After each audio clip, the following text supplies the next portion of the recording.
할렐루야. 네, 우리 좌우로 이렇게 인사하도록 하겠습니다. 진리 위에 바로 서는 성도님 되시기를 축복합니다. 네, 세상이 참 악해지고 있지요. 어떤 악한 세상에서도 진리를 소유한 자로서 담대히 승리하시는 성도님들 되시기를 예수님의 이름으로 축복합니다. 1976년 6월 5일 미국의 티턴 댐이라고 폭이 약 1km나 되는 거대한 댐이 무너집니다. 근데 댐이 무너지는 날 오전에 이 관리인들이 댐 위쪽에 진흙물이 조금씩 흘러나오는 작은 구멍을 발견하고 보고합니다. 근데 워낙 적은 양이었고 또 위험해 보이지 않아서 아무런 조치도 취하지 않았죠. 괜찮겠거니 그렇게 생각을 했죠.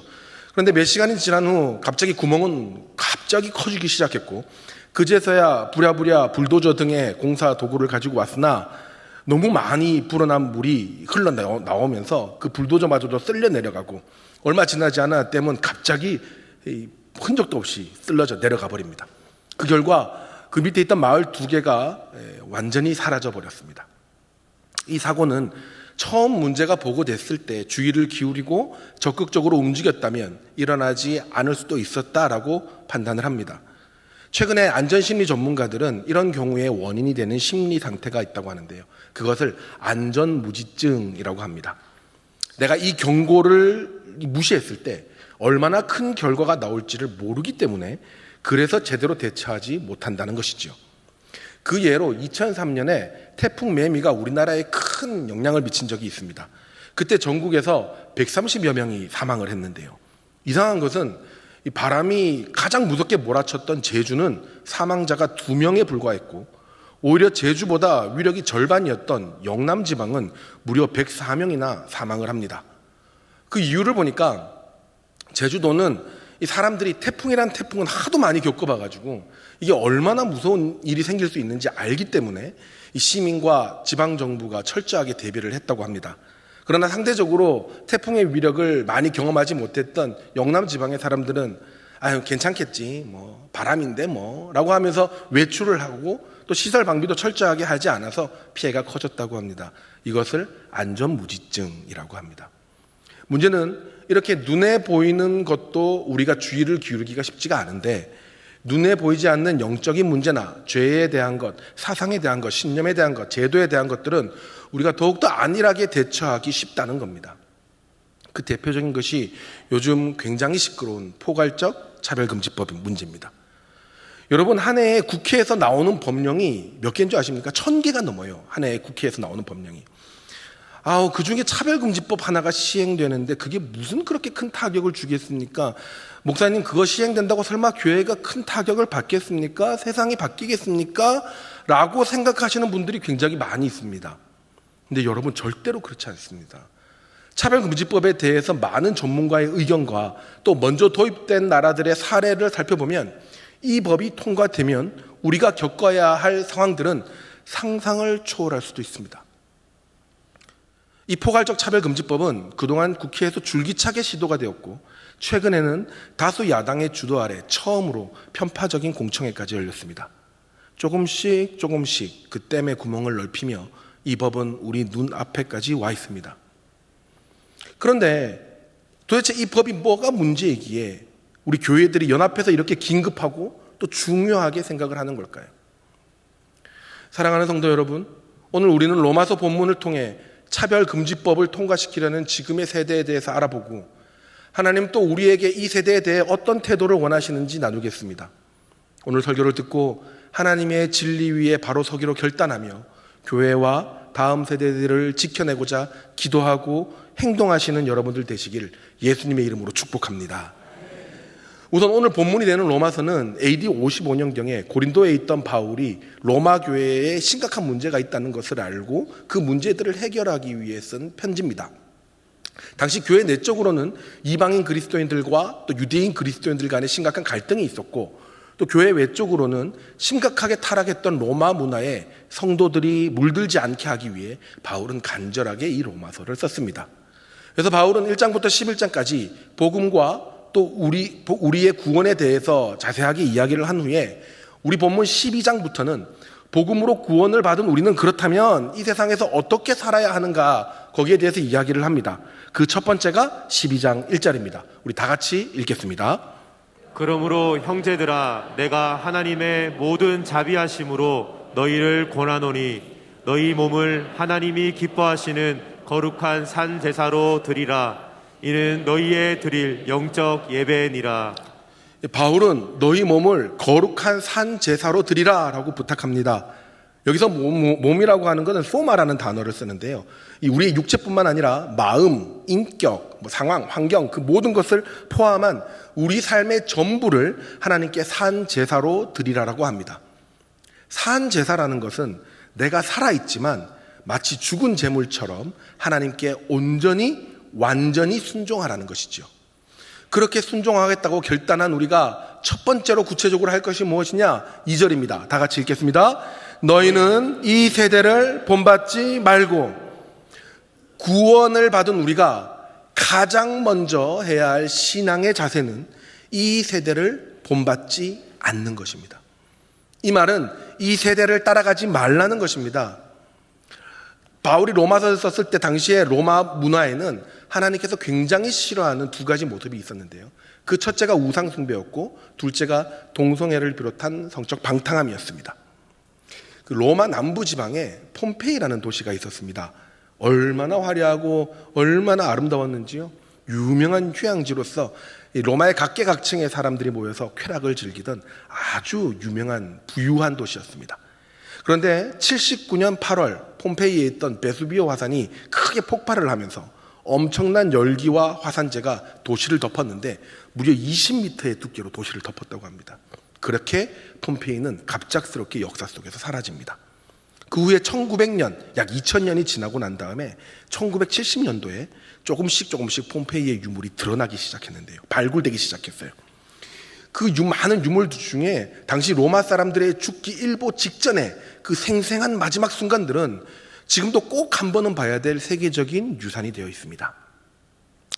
저도 이 박물관 엄청 좋아하거든요. 진짜 박물관 좋아합니다. 그래서 옛날부터 이 폼페이의 유물이 너무 보고 싶은 거예요. 근데 제가 사역을 하고 있는데 막 로마로 갈 수는 없지 않습니까? 그래서 계속 폼페이 보고 싶다 이렇게 생각을 했는데 한 7년 전에 이 울산에 폼페이 유물이 온다는 거예요. 울산 박물관에. 너무 좋아가지고 가고 싶어가지고 폼페이 노래를 불렀어요. 또 혼자 가기는 그러니까 옆에 청소년부 사역 같이 하던 윤용돈 목사님한테 계속 귀에다 대고 폼페이 한다는데 그러니까 또 사랑하는 후배가 또 그렇게 간절하게 부탁하니까 어쩌겠어요. 또 윤 목사님 마음 약하시니까 그래 가자 그러면서 데려가시더라고요. 입장료가 10,000원이나 했는데 앞에 나가도 다 계산하셨어요. 정말 최고로 멋진 순간이었어요. 그렇게 아주 재밌게 유물들을 구경하던 중에 제가 진짜 놀란 것이 있었는데요. 당시 로마 도시의 타락상이었습니다. 폼페이의 수많은 장소에서 비정상적인 성적 유희를 즐겼던 흔적들이 막 나오는데요. 그 벽화를 비롯한 여러 유물들은 동성애를 비롯해서 엄청난 성적 타락들이 공공장소에서 공개적으로 벌어지고 있었음을 이야기해 줬습니다. 막 저런 것을 집안 벽화로 막 덕지덕지 붙였다는 것 자체가 얼마나 사회가 방탕했는지를 말해주고 있지요. 그것뿐만이 아닙니다. 짐승의 창자를 보고 점을 치는 장복술, 점성술, 이런 미신과 또 우상숭배에 로마 시민들이 심취하기 시작하면서 진리가 혼탁해진 사회가 되었습니다. 그러니까 사회가 제대로 돌아갈 수가 없지요. 그래서 지금의 많은 사람들은 로마가 갑자기 망한 대표적인 사유로 미신과 우상숭배 그리고 동성애를 비롯한 성적 방탕함을 반드시 꼽습니다. 그렇다면 여러분, 2000년이 지난 지금의 이 세대는 바울이 말한 그때의 이 세대보다 조금 더 나아졌을까요? 아닙니다. 오히려 더 악해졌습니다. 지금부터 그 이야기를 하겠습니다. 보시는 그림은 당시 폼페이 식당에 걸려있던 개의 그림입니다. 잘 보시면 그 위에 낙서가 되어 있는데 글씨가 써 있어요. 그 식당에 걸렸던 개의 그림 위에 뭐라고 써 있냐면 이 식당 주인이 노예 사내 아이를 데리고 동성애를 즐기고 있다라고 써 있습니다. 이처럼 당시에는 동성애가 많았지만 또 그것을 비판하고 나쁜 것이다 말할 수 있는 자유도 같이 있었다는 거죠. 그런데 우리가 지금부터 살펴볼 이 세대의 포괄적 차별금지법은 동성애는 죄다, 동성애는 나쁜 것이다, 그렇게 비판할 자유마저도 뺏어버리고 모든 사람들이 강제적으로 동성애를 정상적인 것으로 받아들이게 합니다. 그래서 저는 이 세대가 그때보다 훨씬 더 위험하다고 생각합니다. 자, 그런 의미에서 조금 더 구체적으로 왜 교회가, 왜 우리가 이 포괄적 차별금지법을 반대해야 하는지 살펴보겠습니다. 지금부터는 정말 최대한 집중해서 잘 들어주셔야 됩니다. 일단 용어부터 정리하고 가겠습니다. 포괄적 차별금지법은 지금까지 다양한 이름으로, 여러 이름으로 발의가 됐는데요. 최근에 가장 문제가 된 법안은 박주민 의원이 대표 발의한 평등에 관한 법률안입니다. 다른 이름이 다르지만 그 내용을 보면 똑같습니다. 다 똑같습니다. 그래서 오늘은 이 법을 기준으로 살펴보는데 제가 통칭해서 포괄적 차별금지법 혹은 차별금지법이라고 말하겠습니다. 자, 그러면 왜 우리가 이 포괄적 차별금지법을 반대해야 되는가? 첫 번째, 다 같이 읽겠습니다. 포괄적 차별금지법은 창조 질서를 파괴하고 사회적 구조와 질서를 반성경적으로 만들기 때문입니다. 이 사회를 만들고 있는 창조 질서와 또 사회적 구조, 그 질서, 정통적인 사회적 질서와 그 구조를 반성경적으로 바꿔버립니다. 이번에 발의된 포괄적 차별금지법, 평등에 관한 법률을 살펴보면 도저히 받아들일 수 없는 조항들이 나와요. 이 법안의 핵심 내용은 그렇습니다. 3조에 보면 21가지 차별을 해서는 안 되는 영역들을 쭉 나열을 했는데요. 성별, 나이, 성적 지향, 성별 정체성, 학력 이런 것들을 이유로 어떠한 차별도 해서는 안 된다라고 하는 게 핵심이에요. 언뜻 대충 보면 그게 그렇게 틀린 말인가 싶어요. 그런데 여러분, 법조문은 이 단어 하나 차이로 어마어마한 이 실생활에 파급력이 생깁니다.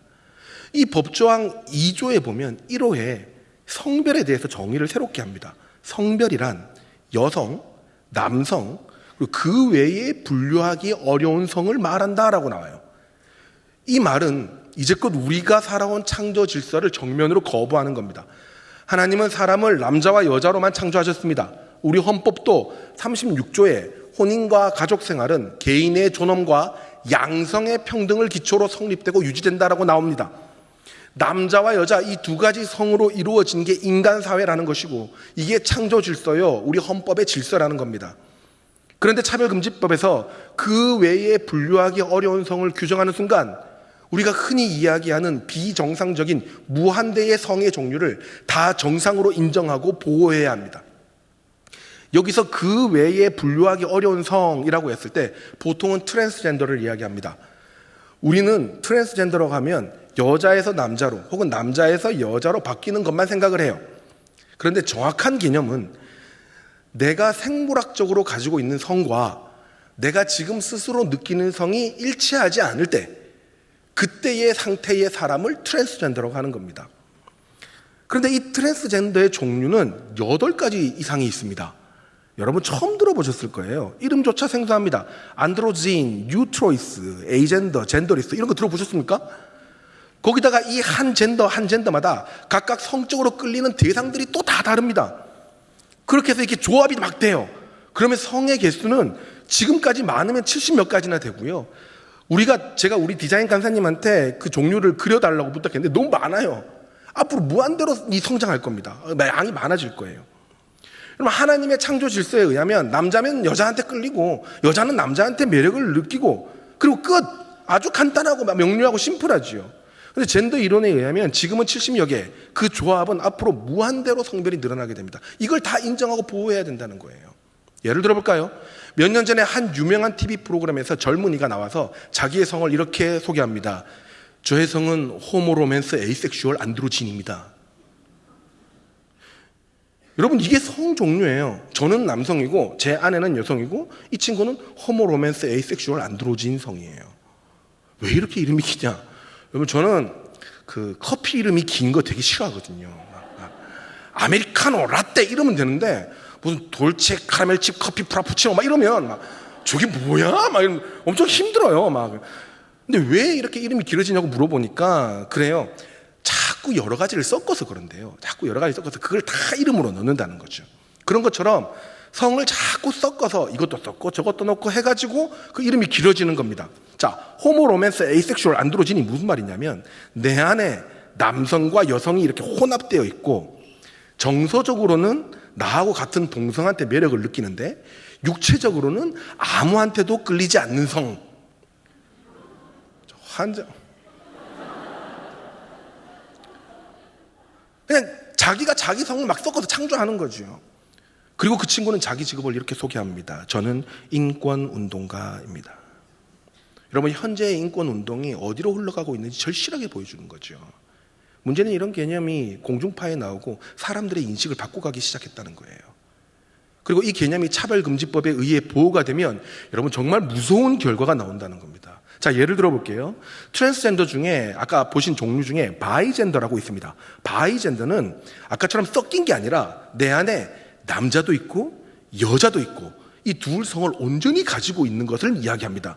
삼위일체죠. 이 두 가지를 온전히 가지고 있는데 상황이나 심리에 따라서 남자도 됐다가 여자도 됐다가 그렇게 바꿀 수 있는 성을 이야기하는 거예요. 자, 그러면 생물학적으로 저는 남자인데 여러분 제가 바이젠더라고 생각해 봅시다. 제 남자인데 바이젠더예요. 오늘 설교 끝나고 너무 피곤해요. 그래서 목욕탕을 가고 싶어요. 목욕탕에 갔는데 오늘 내가 너무 피곤해서 왠지 나는 오늘 여자인 것 같아. 그러면 저는 요탕에 들어가야 되는 거예요. 그리고 차별금지법에 의하면 주인은 그것을 막을 수가 없습니다. 제가 식당에서 화장실에 가고 싶은데 오늘 내가 먹은 음식을 생각하니까 나는 그냥 오늘 여자인 것 같아. 나 여자 화장실 가야겠어요. 그러면 아무도 그것을 말리지 못해요. 여러분, 말도 안 되는 것 같죠? 말도 안 되는 것 같죠? 볼까요? 제22조 시설물 접근 이용에서의 차별금지. 시설물의 소유 관리자는 성별 등의 이유로, 여기서 말하는 성별은 그 기타 분류되지 않는 성, 분류하기 어려운 성 이야기하는 거예요. 바이젠더가 들어가는 거예요. 그 성별 등의 이유로 해당 시설물의 접근, 이용, 임대, 매매를 제한 거부해서는 안 된다. 여기에 바이젠더가 포함되잖아요. 못 막는 겁니다. 막으면 이 법에 의해서 시정명령, 이행강제금, 심지어 손해배상까지 당할 수 있어요. 이렇게 얘기해도 목사님 설마 그렇게까지 될까요? 그렇게 생각하시는 분들이 있으시죠? 2021년 7월 17일 미국 LA 한인 목욕탕에서 벌어진 사건이 미국 사회에 논쟁을 일으켰습니다. 이날 여자 탈의실에 한 남자같이 생긴 사람이 당당하게 들어와요. 아주 당당하게. 그리고 옷을 딱 벗었는데 와우! 사람들이 깜짝 놀라요. 완전 생남자예요. 생남자. 뭐 하나 고치거나 뽑거나 바꾼 것도 없어요. 완전 생남자. 그 옆에 있던 여자들이 깜짝 놀라요. 막 어린 여자애들은 정신적으로 큰 충격을 받습니다. 이 남자는 자기를 여자라고 생각하는 트랜스젠더였죠. 그래서 엄마가 달려나가서 강하게 주인한테 어필을 해요. 항의를 합니다.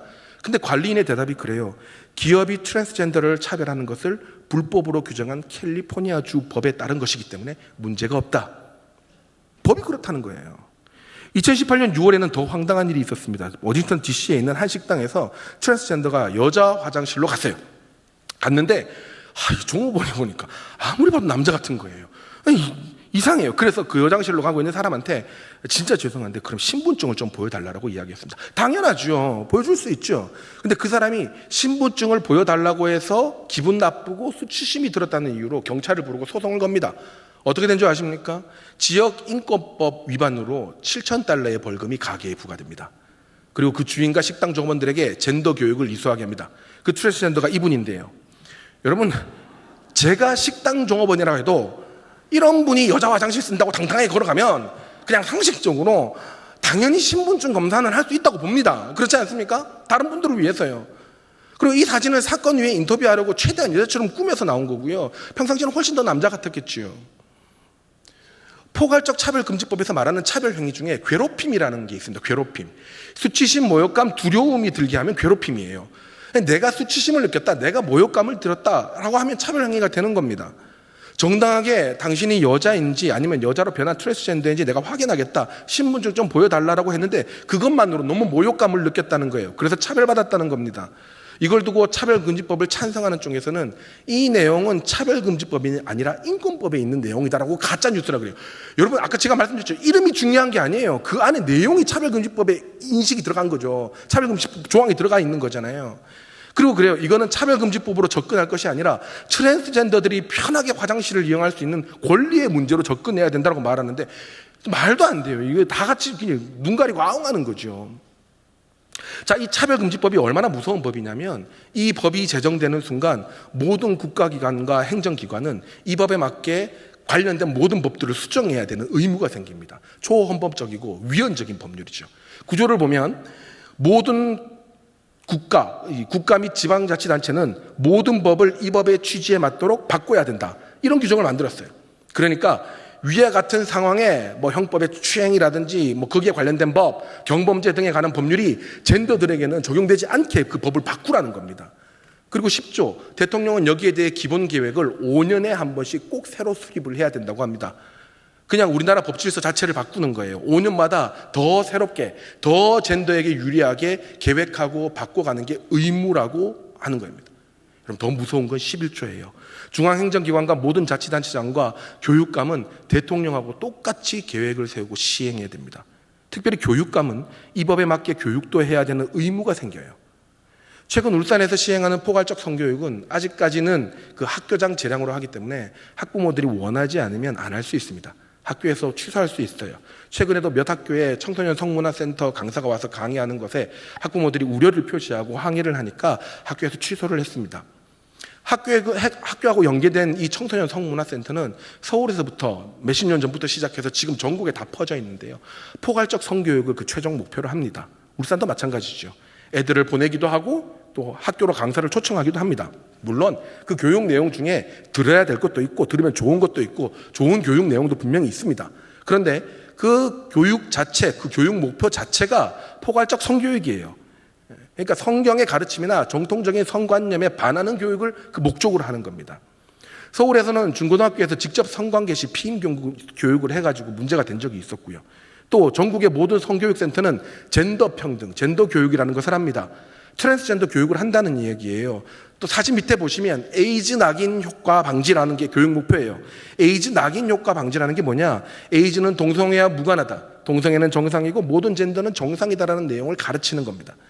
문제는 지금은 학교에서 이렇게 시행하는 것을 학부모가 그래도 항의하면은 고칠 수 있고 바꿀 수 있고 취소할 수 있어요. 그런데 차별금지법이 시행이 되면 이 모든 교육을 학교는 반드시 법적으로 시행해야 됩니다. 학교에서 동성애는 정상이다. 모든 젠더는 정상이다. 그들은 남자처럼 생겼어도 여자 화장실을 이용해야 하고 그것에 대해 절대로 항의하거나 불쾌해하거나 거부의 반응을 해서는 안 된다라고 교육해야 하는 의무가 생기는 겁니다. 여러분 얼마나 이상한 세상이 되는지 상상이 되시겠습니까? 바울이 말하는 로마서 세대는 적어도 아닌 것을 아니라고 표현이라도 할 수 있었는데 우리 세대에는 이 법이 통과되면 반대한다는 것을 표현조차 못하는 세대가 된다는 겁니다. 창조 질서를 무너뜨리고 성에 대한 사회적 인식 구조 자체를 비성경적으로 바꿔버리는 악법 중의 악법이 바로 차별금지법인 것입니다. 우리가 차별금지법을 반대해야 하는 이유 두 번째입니다. 다 같이 읽겠습니다. 포괄적 차별금지법은 죄와 진리를 구별하고 표현할 자유를 박탈하고 처벌하기 때문입니다. 우리가 죄와 진리를 구별하는 것과 그리고 그것을 표현할 자유를 차별금지법이 통과가 되면 그것을 박탈을 합니다. 그 자유를 박탈하고 처벌까지 합니다. 우리는 차별과 구별을 정확하게 이해해야 돼요. 여러분 우리가 지금 이 법에 반대하는 건 모든 이들을 차별하자는 이야기가 아닙니다. 우리에게서 죄와 진리를 구별할 수 있는 자유, 또 우리가 그것을 죄와 진리를 표현할 수 있는 자유를 박탈하지 말라는 겁니다. 그런데 이 차별금지법은 구별조차도 하지 마라, 표현은 더더욱 안 된다, 반대하는 것도 차별이다, 그렇게 말하며 우리의 입과 행동을 틀어막으려고 합니다. 어떻게 틀어막느냐? 유사처벌 규정을 둬서 시정명령을 하고 시정이 안 되면 최대 3천만 원까지 이행강제금을 부과할 수 있습니다. 이행할 때까지 계속 3천만 원, 3천만 원, 3천만 원 그렇게 부과할 수 있어요.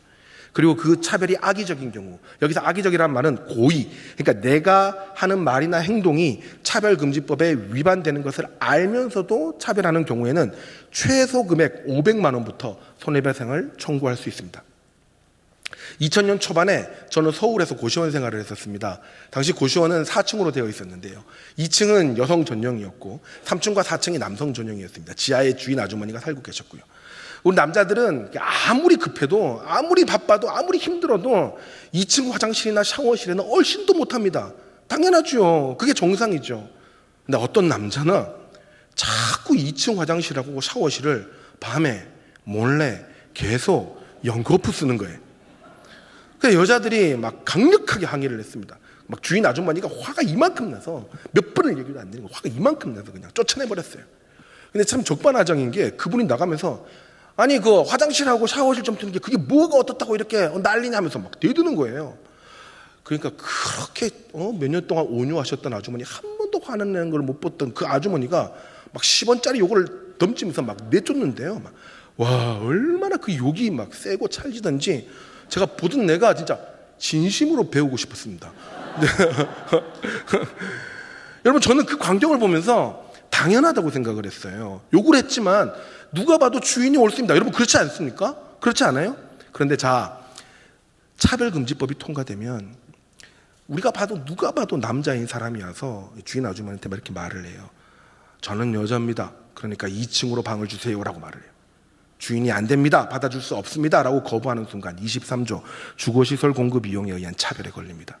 그러면 이 여자라고 주장하는 남자는 차별받았다고 문제를 제기할 수 있고 위원회는 시정명령을 합니다. 2층에서 받아줘라. 그것을 아주머니가 거부할 경우 이행강제금 최고 3천만 원까지 그것도 이행할 때까지 계속 부과할 수 있습니다. 그리고 그 여자라고 주장하는 남자는 정신적으로 내가 피해를 봤다라고 손해배상 최소 500만 원 이상을 청구할 수 있습니다. 그럼 아주머니는요 울먹이며 울며 겨자 먹기로 그 남자를 2층에 받아들일 수밖에 없는 겁니다. 그렇게 눈물로 그 남자 받아들여주면 그럼 그 2층에 사는 여자들은요 풍비박산 나는 거죠. 다 나가는 거예요. 그럼 그 피해는요 그 주인은 고시원이 망하는 2차 피해도 입는 거예요. 또 설마라고 생각하십니까? 이런 경우에 실제 사례는 차별금지법이 시행된 나라에서 얼마든지 찾을 수 있습니다. 동성결혼을 축하한다는 메시지를 케이크에 써달라는 것을 신앙 양심의 자유로 거절했다가 1억 6천만 원의 손해배상을 당했는데 6년간의 소송 끝에 무죄로 인정받은 잭 필립스 케이스, 동성결혼에 쓰이는 꽃을 팔지 않아서 $1,000의 벌금을 받은 워싱턴의 벨로렐 케이스, 그 외에도 직장에서 동성애가 싫다고 했다가 징계받은 케이스, 동성애 전환 상담을 했다가 면허가 박탈된 의료인 케이스, 수없이 많은 해외의 사례들이 지금도 생겨나고 있습니다.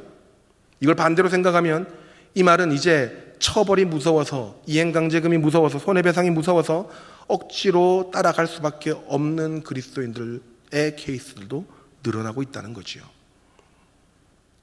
여러분 그렇다면 이렇게 강제적으로 이 세대를 따라가게 하는 차별금지법에서 가장 기본적인 신앙 공동체인 교회와 가정은 안전할 수 있을까요? 아닙니다. 절대 아닙니다. 오히려 가장 안전하지 않습니다. 교회와 가정을 정조준한 법이에요. 보세요. 교회는 동성애가 죄다, 나쁘다라고 말하면 차별금지법에 위반된다는 것을 알면서도 말할 수밖에 없어요. 진리니까요. 그러면 손해배상 청구를 받는다는 겁니다.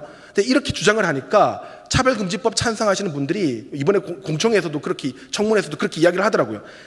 절대로 그렇지 않습니다. 왜냐? 이 차별금지법, 지금 나온 이 법률안이 적용되는 영역은 딱 4군데밖에 없어요. 그러니까 교회는 절대로 그러게 걸리지 않습니다라고 이야기해요.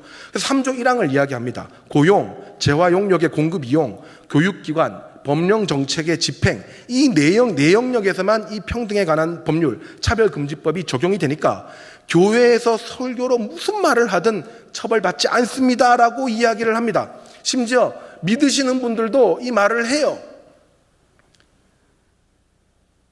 제가 이 말을 듣는데 너무 화가 나는 거예요. 여러분 자 보세요. 제가 이 설교 준비하면서 이 법 전체를, 이 법조문 전체를 제가 거짓말하고 수십 번, 아니 100번을 읽었던 것 같습니다.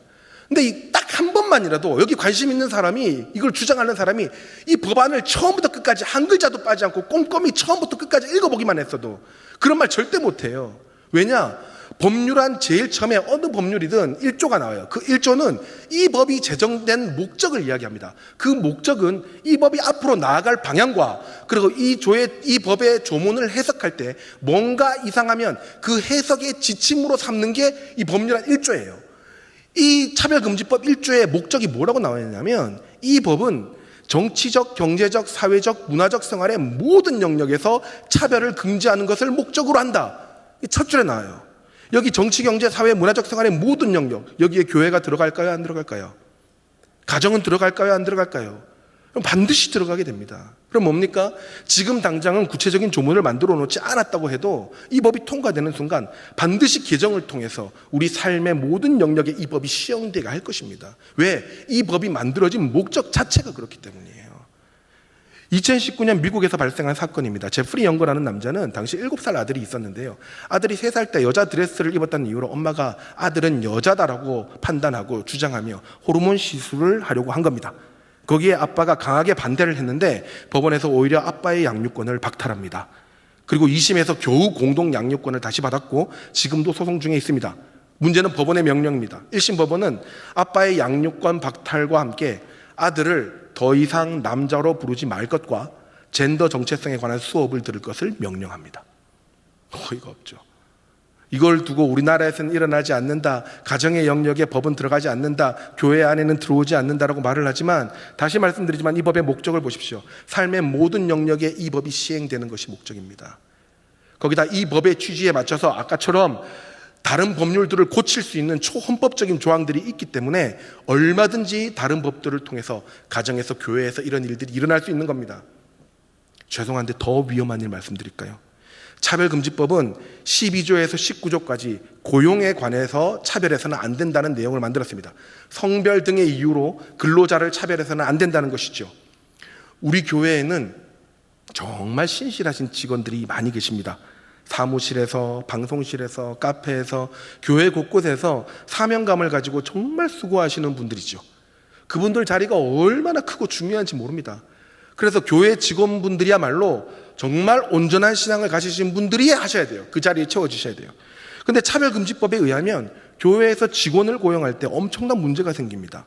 예를 들어 사무간사님 한 분을 모집하는데 덩치는 저 같은데 큰 드레스를 입고 화장을 했는데 진짜 생긴 것도 확실한 남자가 면접에 들어왔어요. 담임 목사님이 깜짝 놀랍니다. 혹시 트랜스젠더이신가요?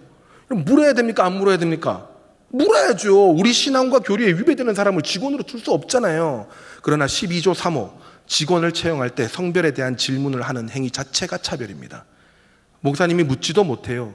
묻기만 해도 손해배상해야 됩니다. 그러면 목사님 채용 공고할 때 아예 기준으로 내면 안 됩니까? 안 됩니다. 2호 채용 공고하면서 젠더 퀴어를 받지 않는다는 광고도 차별입니다.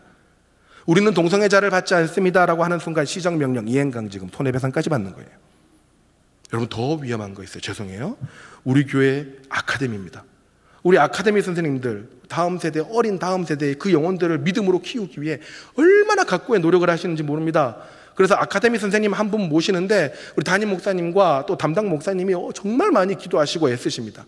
근데 한 선생님이 지원을 해요. 누가 봐도 트랜스젠더입니다.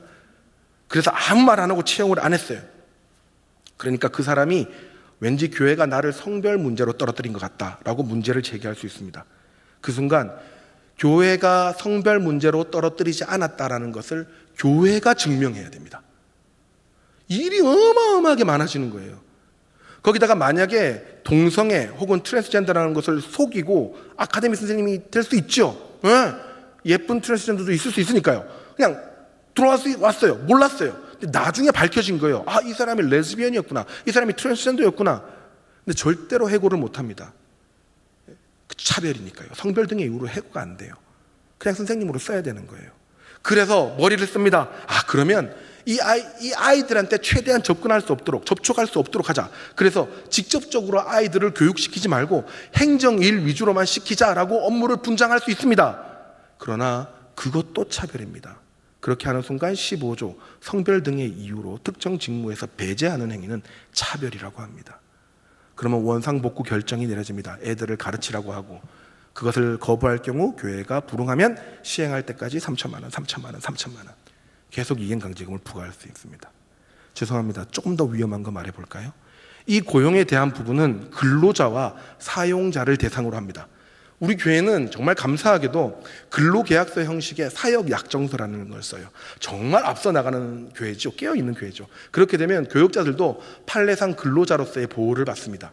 근데 문제는 차별금지법이 통과되면 이 근로자로서 보호를 받는 교육자 면접 때부터 문제가 생깁니다.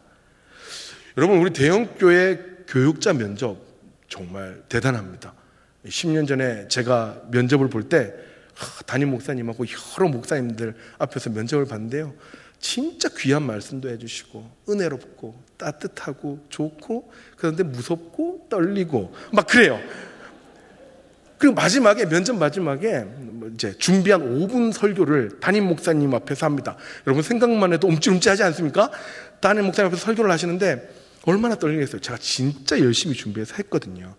담임 목사님께서 그 설교를 들으시고 칭찬을 하시더니 딱 한 가지 권면의 말씀을 해주셨어요. 제가 그 면접 끝나고 나와서 저희 아내한테 그랬습니다. 내가 담임 목사님한테 저 권면의 말씀 하나 들은 것만으로도 나는 본전 뽑았다. 나 여기서 떨어져도 된다. 그래도 감사하다. 진짜 그랬어요. 지금까지 저는 그 가르침을 제 설교의 원칙으로 삼고 설교할 때마다 생각하고 설교할 때마다 그럽니다. 왜 눈물이 나죠? 그래요. 너무 감사했죠. 그게 뭔지 궁금하시죠? 네. 안 가르쳐 드립니다. 제 거예요. 그거. 제 거. 여러분 그렇게 교육자 면접 때 여러 질문들이 왔다 갔다 합니다. 최근에는 교육자들이 들어오면 동성애에 대해서 어떻게 생각하십니까? 차별금지법에 대해서 어떻게 생각하십니까? 이런저런 이야기들을 많이 하지요. 그러면 이렇게 저렇게 오고 가요. 그런데 차별금지법이 통과되는 순간 그 질문 자체가 안 됩니다. 그 귀한 교육자 면접에 문제가 생겨요. 동성애에 대해서 어떻게 생각하십니까? 동성애는 죄라고 생각하십니까? 못 물어요. 트랜스젠더가 죄라고 생각하십니까? 못 묻는다고요. 성별을 물어서도 안 되고 떨어뜨렸을 경우에 성별 때문에 떨어졌다고 손해배상을 당할 수도 있습니다. 또한 우리 영아, 유아, 유치부에 레즈비언 교육자가 들어오고 중등부, 고등부에 남성 동역자 교육자가 와우! 그걸 업무에서 배제할 수가 없어요. 왜? 성별의 이유로 업무 배치에 차별을 두면 안 되니까요. 혹자가 그럽니다. 목사님 설마요. 교육자가 되려면 다 신학대학교 나와야 되는데 거기서 걸러치겠죠. 천만의 말씀입니다. 27조 교육기회의 차별금지. 교육기관의 장은 성별 등의 이유로 교육기관 내의 입학을 금지해서는 안 된다. 총신신대원이라는 교육기관에 트랜스젠더는 마음대로 들어올 수 있습니다. 그렇게 되면 교회에 얼마든지 동성애자, 트랜스젠더들이 많은 젠더 퀴어들이 사역자로 들어올 수 있습니다. 어떻습니까? 그래도 겨우 법 한 개 통과되는 것이라고 생각되십니까? 아닙니다. 이 법이 통과되는 순간 교회에서조차 어쩔 수 없이 동성애자를 직원으로 받아들여야만 하는 그야말로 죄와 진리를 구별조차 할 수 없게 하는 강압적인 법안이 생기는 거죠. 강제적으로 모두가 이 세대를 따라가야만 하는 그런 악법 중에 악법이 되는 겁니다. 여러분 마지막으로 진짜 위험한 게 이거예요. 세 번째 다 같이 읽어보겠습니다. 포괄적 차별금지법은 진리를 가르치고 선포할 수 없게 하기 때문입니다. 진리를 말할 수 없게 만들어요. 선포할 수 없게 만듭니다. 차별금지법에 의하면 성별 등을 이유로 혐오나 편견을 교육하는 행위를 금지시킵니다. 그러면 학교에서 이제 동성애는 비정상적이라고 말할 수 없습니다. 트랜스젠더를 정상이라고 교육할 수밖에 없습니다. 그 어떤 선생님도 동성애를 보고 퀴어 축제를 보고 아이들에게 비정상적이다, 성적으로 문란하다라는 표현을 쓸 수가 없어요. 문제는 이 교육기관에 미션스쿨, 신학교 다 들어가는 겁니다.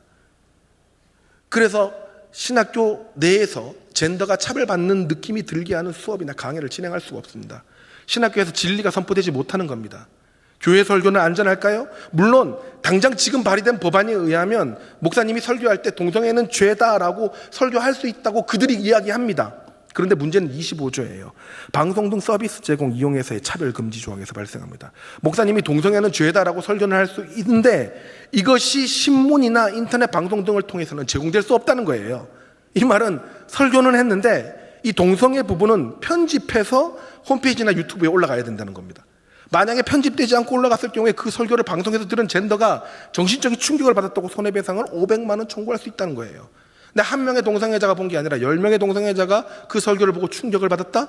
1인당 500만 원씩 5천만 원 청구할 수 있는 겁니다. 100명의 젠더가 봤다? 5억의 손해배상이 청구되는 겁니다. 제가 작년에 포괄적 성교육 설교한 거 조회수가 10,000몇천 회가 나왔어요. 그 중에 1000명만 동성애자들이 듣고 손해배상 청구하면 저는 50억을 청구했습니다. 저는 앞으로 어떻게 살아야 될까요? 설교할 수 있겠습니까?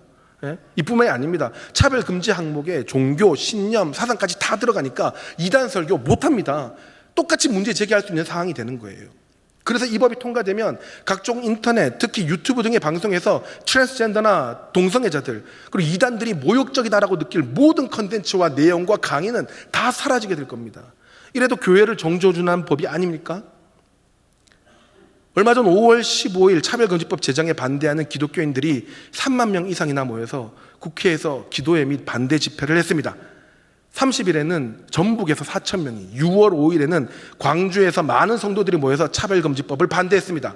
울산을 포함한 전국 곳곳에서 반대 집회가 열렸습니다. 그런데 몇천 명만 모여도 앞다퉈 보도하던 언론은 몇몇 기독 언론들을 제외하고는 전부 다 입을 다물었습니다. 보도하지 않았습니다. 왠지 아십니까? 2011년 국가인권위원회가 인권보도준칙이라는 규칙을 하나 만들었습니다. 이 준칙 8장에 보면 성소수자의 인권 부분이 있는데요. 성적 소수자를 비하하는 표현이나 타락한 것이라는 뉘앙스를 담지 않는다라고 명시합니다. 겨우 준칙 하나 만들었을 뿐인데 모든 언론은 젠더 퀴어가 끼칠 사회적 위험성에 대해서는 입을 다뭅니다.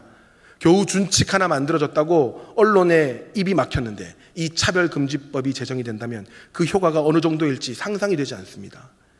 진리를 진리라고 말할 수 없는 세상, 잘못된 것을 죄라고 표현조차 할 수 없는 세상이 오게 될 수도 있습니다. 여러분, 그러면 어떻게 해야 될까요? 오늘 본문 2절에서 바울은 이 세대를 본받지 말고 하나님의 선하시고 기뻐하시고 온전하신 뜻이 무엇인지 분별하도록 하라라고 말합니다. 이 세대를 본받지 말라는 것은 이 세대와 똑같은 행동과 말과 생각을 하지 말라는 겁니다. 그리고 분별하라는 말은 이 도키마조라는 단어를 쓰는데 구약에서는 불로써 그 순수함을 시험하다라는 뜻을 가지고 있어요. 옳은 것을 시험하다, 증명하다, 옳은 것을 증명하다라는 뜻이에요.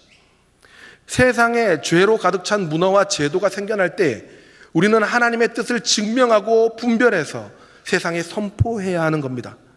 왜 차별금지법이 잘못됐는지 내 주위 사람들한테 증명하고 전하셔야 합니다. 커피숍에서 엄마들 모임에서 학부모 모임에서 이야기하셔야 됩니다. 우리가 증명하지 않고 우리가 분별하지 않았기 때문에 우리가 선포하지 않았기 때문에 이 법이 지금까지 이렇게 힘을 얻은 것입니다.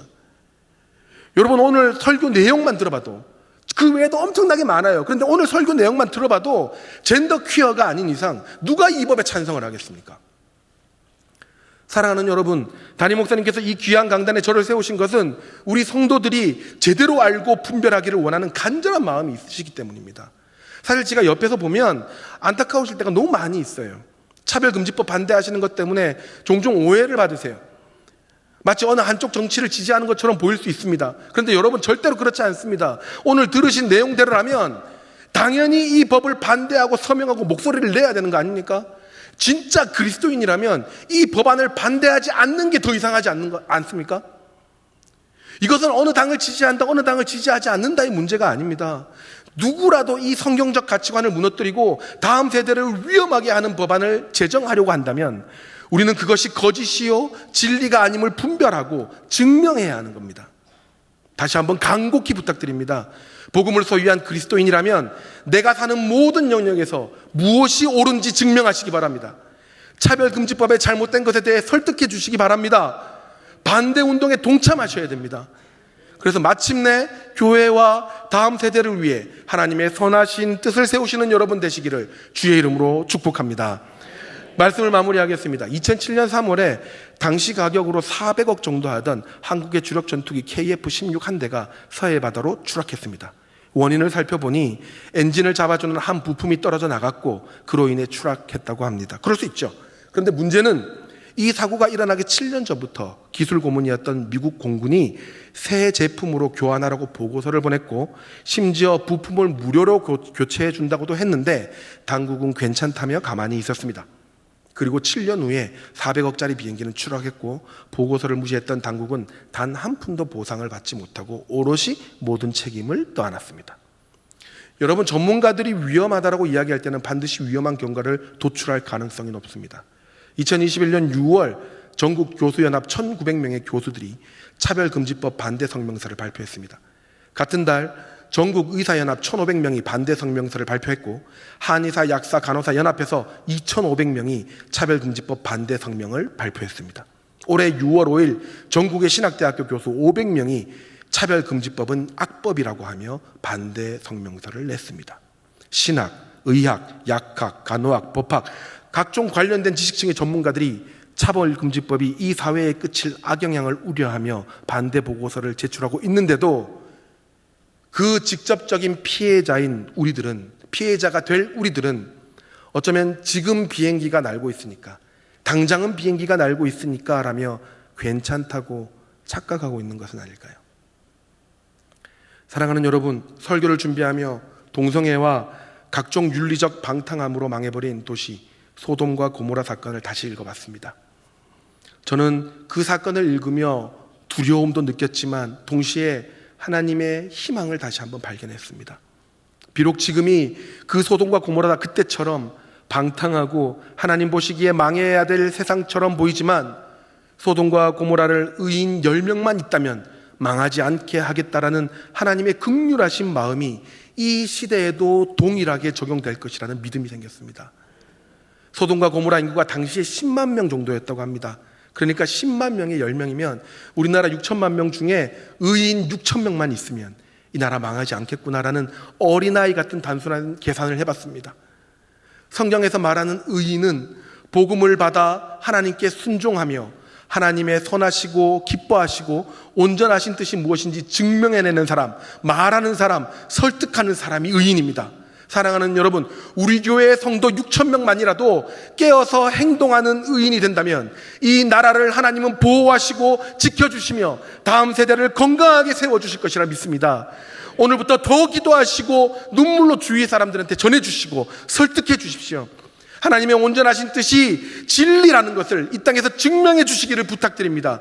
그래서 모든 악한 시도가 잠재워지고 하나님의 선하시고 기뻐하시고 온전하신 뜻이 굳건하게 서게 되는 우리 가정과 교회와 나라를 만드시는 여러분 되시기를 예수님의 이름으로 축복합니다. 우리 다 같이 앞에 기도 제목을 읽고 기도하겠는데요, 이 순간만이라도 우리 간절히 기도하기를 원합니다. 다 같이 읽겠습니다. 거룩하신 하나님 아버지, 이 세대가 날이 갈수록 하나님의 말씀과 멀어지고 있습니다. 긍휼을 베풀어 주셔서 이 땅을 고쳐주시고 특별히 정치인들의 생각을 바르게 하셔서 이 나라와 민족을 위한 바른 입법과 정치가 행해질 수 있게 하여 주옵소서. 국회 계류 중인 차별금지법과 각종 악법들이 통과되지 않게 하시고 특별히 우리에게 지혜와 담대함을 주셔서 모든 영역에서 하나님의 뜻을 증명하고 진리를 선포함으로 가정과 교회와 다음 세대가 지켜지는 은혜가 있게 하여 주옵소서.